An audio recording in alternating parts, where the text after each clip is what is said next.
او هغه کومه خارجي پالیسي چې د امارت معلومات په دې هکله تاسو ته درکړم. الحمدلله موږ ټوله دنیا ته دا ویلي دي چې موږ هر چا ته اطمینان ورکوو چې زموږ سره دا پالیسي ګر سره موجوده نه ده چې موږ د بل چا په امورو کې مداخله وکړو.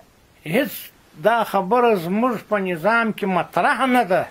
ما په یوه مجلس کې د یوه مشره څه د کشره څه دا نه دي اورېدلي چې ته یې راسئ سرکښینو یو ترتیب جوړ کړو د یو چا په داخلي چارو کې مداخله وکړو یا هلته بې امنیتي ورته راولو یا هلته تکلیف ورته پېښ کړو.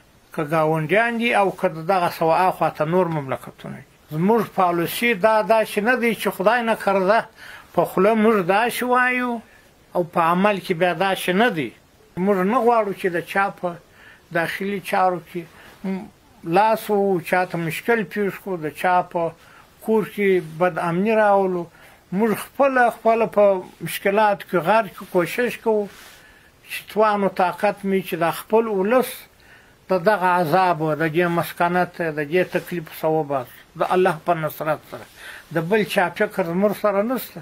زموږ په څنګ کې پراته مملکتونه وي که د دغه سوه خواته په دغه یوه خبره باید ټوله مطمئن شي